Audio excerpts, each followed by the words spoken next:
Welcome to the STARS program, seniors taking active roles in society. And now, here's your host, Anita Finley. So, Pat Flury, who wrote a book, a wonderful book. It's our book of the month for June, and it's called You're Never Too Young to Defy Aging. And you know, Pat, that's a very powerful title because people worry. I mean, especially, it's funny, the baby boomers, the people in their 30s and 40s are not even baby boomers yet. They're all wondering about getting old. And you know, one thing I put in the review, and I have since repeated this in about 4 conversations since I read your book. And I just have, if you don't mind, I would like to read this to people because it was in her book. It's she said something about, while in their 20s, Pat and her healthcare colleagues in the hospital cafeteria were having lunch and talking about many subjects, one of which was about dying. An elderly surgeon had joined them and sat quietly through the entire conversation. He finished his light lunch, and as he stood up to leave, he said, "Keep in mind, my friends, we are all terminal. It's not if, it's when." He continued to lecture them, saying, "Aging is a simple fact of life. You begin to age the day you're born. If you could all fully grasp that fact, your lives will be much more fulfilling." So, what about that? How true. How true. As a youngster, like, and I say a youngster, 20 years old, something like that, they're kids, but we never think about our longevity. And I had the opportunity to hear a very wise and talented surgeon, and it just made me think about it. I just realized at a very young age that I wasn't really going to live forever. And, you know, most youngsters think they are. They never think about their longevity. So I had a fabulous young life, just like everybody else. But nonetheless, I still planned for when I was going to get old. I realized that I would get old. I wasn't going to live forever. So I did a lot of things that prepared me for my old age. Tried to eat better, try to exercise. Okay, tell us about Even those. more importantly, I put money away every month religiously, very small amounts. There was a time when I was saving $20 a month, but I did it, and it's amazing how it grows. And so by the time I was ready to retire, I was financially fit, physically fit. I was ready to go. I was ready to live when I retired at 67. I was ready to go. Well, that's wonderful advice, but I loved your book. One thing about it, your print was larger too. I noticed. You know, that was intentional. That's right. It's very important. People don't realize that. And even though Boomer Times, the print's smaller than I would like it to be as a gerontologist, everybody wants so much stuff, so I have to stick it in there. But I always say, get yourself magnifying glasses or do something. But I really apologize. But Pat knew what she was doing. Her print is larger, and it really is easy to read. But let's just go back to, you know, your book is small but beautiful, and it's 152 pages, but you're very creative. Your subjects are amazing. Why don't you talk about some things that maybe in your book, you might even want to read something in there. What do you think, for someone picking up your book, the value of it is? You asked me earlier when we were not on the air why I wrote the book, and I really didn't intend to write a book. As I began to get a little older myself, I'll be 80 in September. And so as I began to realize that I actually might be getting older, it didn't occur to me, but it's happening. Who was it? Norman Vincent Peale said, forget your age and just live your life. And I think that's what I was doing. But at some point, I had to realize that I was no spring chicken anymore. And I became very interested in getting older or aging. And as I looked around, I began to see some people who were aging well, like the people that are on the tennis court that beat me badly, and they were in their 80s and 90s. My goodness, they were so physically fit. And other people that I was acquainted with that were in their 70s and 80s that they just looked like old people. They didn't move a lot. They didn't do anything. And then maybe they played golf once a week. And that was about it. Other than that, you know, it was off to dinner on Friday night, and that was it. And it was curious to me, and so I began to do some research, reading the medical journals, and it was pretty clear in all the medical journals that there's certain things that are going to contribute to a very rapid aging. Overweight, no exercise, smoking, number one, of course. Obesity they're tied for number one between smoking and real obesity. I'm not talking about those of us that are just a little bit overweight like me. Like me.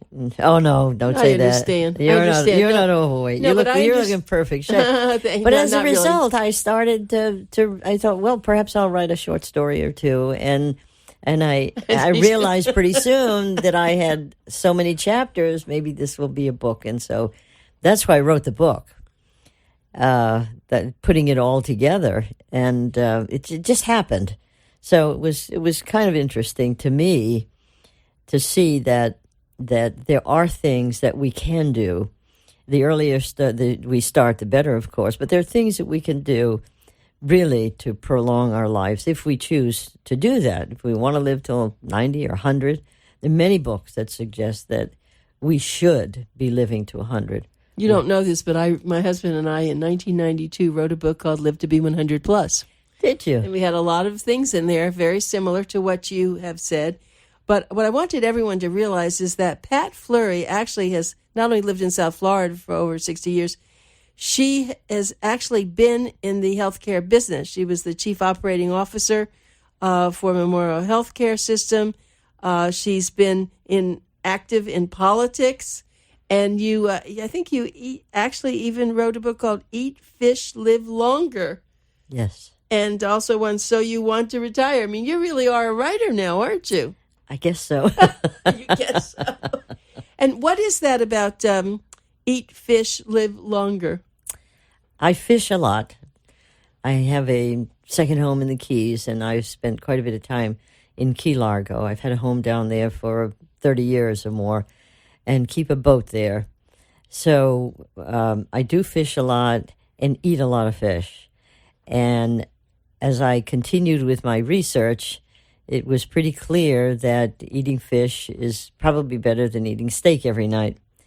So well, I'm not going to let you get away with something. No. Wait, I have to ask you a question. Know about the fish. Tell me how you prepare the fish. I know everyone's holding on to eat fish. Okay, what's the best kind of way to fix fish? Sorry, well, I know you know. So because I always have a lot of fish in the house, a lot. I also fish up here in Fort Lauderdale area. But so when you eat fish 3 or 4 times a week, you have to cook it differently occasionally. Otherwise, it gets pretty boring. So in my house, we do cook fish different all the time. Occasionally, we fry fish. Now, that's not the best, of course. But most of the time, we'll bake it, a regular baking pan with lemon, butter. Frequently, if I'm on a diet spell, I'll just use Pam on the bottom of the baking dish, lemon, a few capers, and very simple. Or saute it with butter and lemon, and don't overcook it. That's the secret to cooking fish. Don't overcook it. And that's it. It's pretty simple. Yeah, I've learned to cook fish now because I do agree with you with the fish. And but I always wind up putting a little bit of egg and a little bit of breadcrumbs on it, even though if I use coconut oil to, but I've really become a lover of fish. The thing is that my mother and father had a boat years ago in Miami, and we always went fishing, and she'd bring back all the fish, and all the neighbors wanted it. So I appreciate fish, and actually, when you do it your way, it's inexpensive, other than having your boat, of course. But fish is not as expensive as you said about a steak, and it is a very good idea. So I see, and fish has all those special. It has the oil, the antioxidants in it, doesn't it? Oh, it does. It's so much better for you. That is, if you don't fry it or cook it in a ton of oil. But occasionally, we all have to do that. But because we catch a lot of fish and cook a lot of fish, a lot of people ask the same question, how do you cook your fish?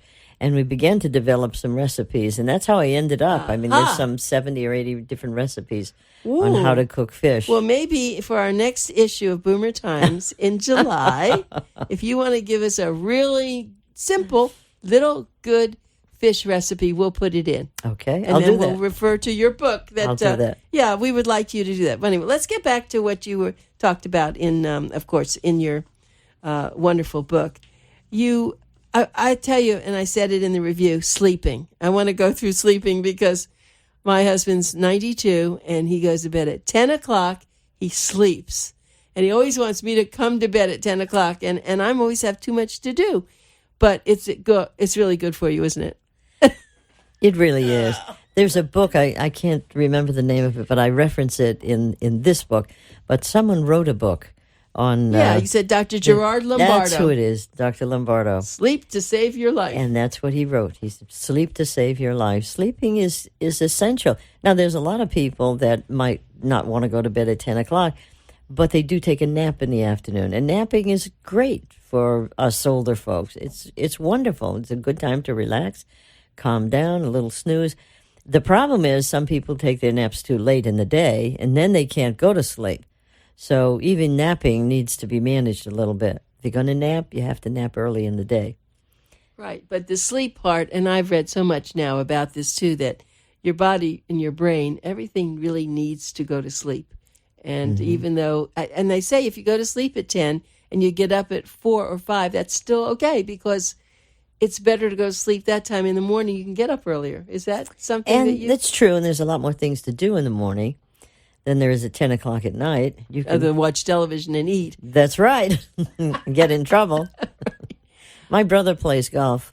My brother's 83, and he plays golf 2 or 3 days a week now. But he still walks on the golf course. He doesn't ride a car. Good for him. But he plays golf early in the day. He has his lunch at the clubhouse, and then he comes home and takes a 1-hour nap. And he's very religious about that. On days he plays golf, comes home, takes his nap, and he continues to do great at 83. He'll be 84 pretty soon. Well, I just want everyone to know I'm talking to this wonderful author, Pat Flury, and the name of her book is You're Never Too Young to Defy Aging. And it is a book that will give you, in a very nice way, as a matter of fact, the way that she has laid it out is it's easy to read because the chapters are very obvious. So, in other words, one she was talking about earlier, money matters more than ever in retirement. The Super Ager, My Heroes. The titles were great. Oh, I love this one. There is nothing funny about not laughing. Why don't you talk about that a little bit? We're sitting here smiling at each other. Laughing is just an essential part of life. Laughing, really, scientifically, it is a wonderful, I don't know what we would call laughing. Maybe it's a release. But it releases endorphins. It has a chemical process that happens when you laugh, and you laugh rigorously. So it's very healthy, and everyone should have the opportunity in the course of the day to have a couple of good laughs. Laughing is essential in life. You know, working in the hospital system as you did for so long, there probably were not a lot of laughs going on because it's pretty serious. You know, and it's really important for the staff to be happy because if they walk around overworked, not happy, it really affects the patients. Well, it does. There were a couple of things that we did in the hospital to make sure that there was some laughter. In the children's division, many years ago, we hired a clown, and her name is Lotzie Dotzie. And to this day, I would say Lotzie has probably been with Memorial now for at least 30 years that I can recall, perhaps longer. She actually started in respiratory therapy and evolved for one reason or another and soon became the clown. Today, she goes to work every day as a clown in the children's hospital. She visits every child. And because it's a very sophisticated children's hospital, we have, unfortunately, children with chronic diseases that come back again and again. And the first thing they do when they come back is look for Lotzie Dotzie. So it's a wonderful thing for a children's hospital. And in spite of their diseases or illnesses, Lotsie always makes them laugh. And it's so important for their continued health and their ongoing improvement. It takes the stress out of the children's day, knowing that perhaps needles are coming or something like that. And when they come, Lotsie always tries to come with them. It really does help. On the adult side, many years ago, we set up a meditation room, not only for patients that could visit the meditation room, but also for the families. Very important that you try to keep the spirits of the families up as much as possible, and particularly pre-surgical. You had a guest here just before me, the amputee, and he really talked about that, how important it is to support the family and make sure they have a laugh a day. And they do that at Memorial, and I think they do that in many of the other hospitals too. And I'm sure when you were there, volunteers were very important to you. And I always say that as you're aging, you should volunteer. Everyone should volunteer. Volunteering is probably the single most important thing that anyone in a retirement phase can do. I have another book that So You Want to Retire, and in that book, there's a large chapter on volunteering, because there's so many people that retire, particularly men. Ladies seem to they're busy. They enjoy their homes. They have things to do. They love their grandkids. Ladies seem to get along better when in retirement. Men tend to have a little bit of trouble. And so we talk a lot about what they should do and what they can do, because they think retirement is for the ladies, that you go to the hospital and run around in a pink dress or something. But there's so many opportunities for men in retirement. In this book, in You're Never Too Young to Defy Aging, we even make reference, we go as far as the Peace Corps, and there are operations all around the world that would take you and be happy to have you for various volunteer positions. They need men at the Humane Society too. Men can volunteer in the maintenance department in hospitals. They don't have to serve meals or sell books. There are many, many opportunities for men to volunteer. You're and right. They should when they retire. You're absolutely right, because men, they think they're just going to go play golf every day, and that does get stale. They don't, because many men have been in such important positions. All of a sudden, the phone doesn't ring anymore. The mail doesn't come. In fact, I'll tell you, my father was an attorney, and he lived to be 88, and he had some dementia. But when the postman brought mail, he would go through the mail, and then the next day the same mail, and then the next day, and he'd had this stack of mail, but he had to keep going through it, because that's what he did when he was a lawyer. Mm-hmm. And so he did it because it's part of who he was. Yes. The men have, anytime I run into a gentleman, and I've had this happen to me many times, they become bored, irritable, and really tough to live with. And in the book, I make reference to a couple of websites where they can even apply to become board members in corporations and maintain that level of sophistication that they had when they were working. That's good advice. So there are lots of opportunities for them. And as you probably know, the American Association of Retired Persons also has divisions where they can explore opportunities for positions that are, what should we say, more sophisticated than right. what I might do. Maybe I'll... I understand. Well, of course, nowadays the women are doing those things, but you're right. Mm-hmm. But the men they don't want to really go and spend their time with their grandchildren, most of them. Mm-hmm. They want to do things that, getting, even having friends and getting together once a week with those friends, doing laughing, as you said, or doing athletics or something that's important. But sometimes they need a push. It's like the birds, little tiny birds, when they are born, the mom has to push them out of the nest to get going. But you don't seem to be having that problem. Tell me what you are doing now. Are you volunteering? No, because I'm so busy writing books. I don't have time to volunteer. That's what you're doing. You're writing books. And bet you never thought you'd be a real established author. No. I wrote many years ago technical books, just a couple years ago. But I didn't really intend to be an author at this point. But again, these are things that are of interest to me. I fish a lot, so the recipe book was a natural. I have great interest in the aging process, so this was a natural. I've run across so many people that complain about their retirement. I'm just retired. I hate it. I have nothing to do. This is awful. I wish I was working. I'd rather go to work. It's easier to go to work. At least I know what I'm doing and when I'm doing it. These are people who really focus on they have a more structured, they want structure. They want structure. They want to get up at 7 and be home at 4, have dinner, watch television, go to bed. They're structured individuals. And so I just ended up writing, and I'm not sure why. Well, let me add one more to this, because it's what keeps me going. Because people ask me, when are you going to retire? I say, I'm not retiring. And it's Good a passion. I have a passion for what I do, whether it's the radio or the writing or whatever I do. And it's passion that keeps people young, I think, and happy, and with something to do that's important to them. What do you think? Oh, I think you're absolutely right. Now, in addition to writing, because when you write, you sit down, and I don't like to sit for long periods of time, but I still play golf, and I still play a little bit of tennis. And you fish. Not quite as much, and I fish frequently.